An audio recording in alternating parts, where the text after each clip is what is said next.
Pues sí, además, bueno, a pesar de ser un movimiento rodado en exteriores, uno de los estudios emblemáticos de Italia por aquella época era el Cinecittà, Mm. eh, pues bueno, se encontraba, creo que destruido, acogiendo a refugiados, y ello propició la salida de los directores a la calle. Sí, Rossellini creo que fue el primero en seguir haciendo cine pese a la baja de los estudios. Hizo Roma, Ciudad Abierta, que Que es el comienzo de este movimiento, diría sí, yo. bueno, el título de la película lo dice todo, ¿no? Mm. Y luego también estaría Visconti, un poco ya más discutido sobre la práctica de este movimiento en su totalidad, pero bueno, para destacar a grandes rasgos este movimiento, pues los neorrealistas fueron los primeros. Se dice que los primeros, pero es falso porque Griffith ya rodó fuera, prácticamente casi toda la película del nacimiento de una nación está rodada en exteriores, Pero bueno, yo pienso que los italianos fueron los pero bueno, primeros en tener una... por lo menos desde que se estableció el sistema de estudio, fueron los primeros en abandonarlo, eso sí. Sí, los primeros en tener una disciplina de rodaje de fuera de estudio. Fueron los que consiguieron una perfección técnica mucho más elevada, por ejemplo, en iluminación en exteriores, que eran técnicas bastante difíciles por aquella época. Pues los operadores italianos consiguieron unas tonalidades de cara a la pantalla impresionantes. Roma Ciudad Abierta es preciosa, no sé, tiene unos Estoy de colores. acuerdo. Bueno, sobre la temática, siempre es temática social, incluso digamos que sería el equivalente al naturalismo en literatura, ¿no?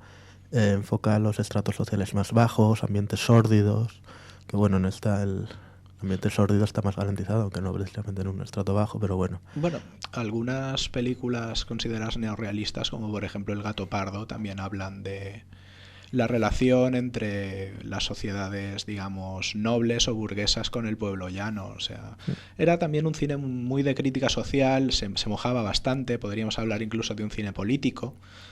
Sí, fue el primer movimiento, bueno, miento porque los soviéticos estaban antes, pero sí que hizo bastante crítica de la sociedad. Has nombrado a Visconti ahora y a De Sica. Son dos directores que, aunque, bueno, dentro del neorrealismo, son bastante opuestos. Por un lado, De Sica, pues eso, se busca un poco las clases bajas, la miseria, y en cambio Visconti es un esteta. Sí, Visconti Visconti en El gato realmente... pardo, bueno, es un esteta. Sí, se recreaba mucho en el movimiento de cámara y en el plano. La famosa escena final del gato pardo en el baile es una escena totalmente estética, realmente Prodigiosa. no tiene argumento, o sea, simplemente un montaje de observación, de disfrute. Sí, y es que bueno, él era también bastante literario y eso en su día se le criticó mucho. Bueno, sobre la mitad del siglo XX hasta los 70 había como una especie de regla no escrita que la literatura debía ser literatura y el cine, ¿no? No estaba bastante bien visto esta mezcla. Yo, bueno, no lo veo así, pero bueno. Eh, y también me gustaría destacar la vertiente costumbrista de este movimiento. Esto, bueno, refleja la realidad tal cual era. No, muchas películas no tienen un principio, una trama y un desenlace. Sí, se, se aleja mucho de otros movimientos europeos, como puede ser el realismo romántico de los franceses, que bueno, tenían una visión de la vida, pues eso, un poco romántica, con sus héroes y sus tragedias, digamos, puestas al día.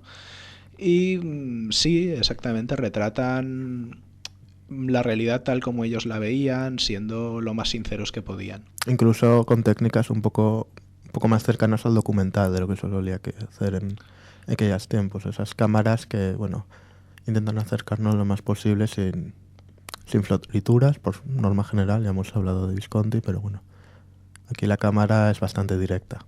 Sí, realmente. Sí, podríamos decir, aunque con bastante atrevimiento por nuestra parte, que es una especie de fusión entre el cine documental y el cine de ficción. Mm. Y bueno, yo creo que ha tenido una influencia bárbara en todo el cine del siglo XX, incluso ahora. Eh, Muchos de los creadores de la Nouvelle Vague seguían el neorrealismo, esa política de acercarse a la vida, de usar técnicas documentales, de grabar tal cual era, en la calle también, como bueno, los de la Nouvelle Vague, creo que ya hablamos de ellos en algún programa, Truffaut, Godard. Truffaut, sobre todo, en sus películas, digamos, más autobiográficas, comenzando por Los 400 golpes, pues utilizó mucho esta disección realista de la sociedad y de sus costumbres. En fin. Y bueno, las influencias del movimiento en Italia también son brutales. O sea, se me ocurre desde Fellini con la Dolce Vita, incluso ya a finales de los 80 con Tornatore y esta gran película que da nombre a nuestro programa, Cinema Paradiso, que aún podía ser. Podemos hablar de nuevos neorrealismos, ¿no? De hecho, Pasolini es un neorealista. Pues sí, la verdad es que en esta película no hay nada original que no pudiera ser hecha por un neorrealista de la época, bueno, salvo por la temática, que dudo que se hubiera sido emitida anteriormente, y aún así tuvo muchos problemas. Bueno, yo, de hecho, de Pasolini considero que tiene películas mucho más neorrealistas, sobre todo su trilogía de la vida, el de Cameron, Los cuentos de Canterbury, Las mil y una noches.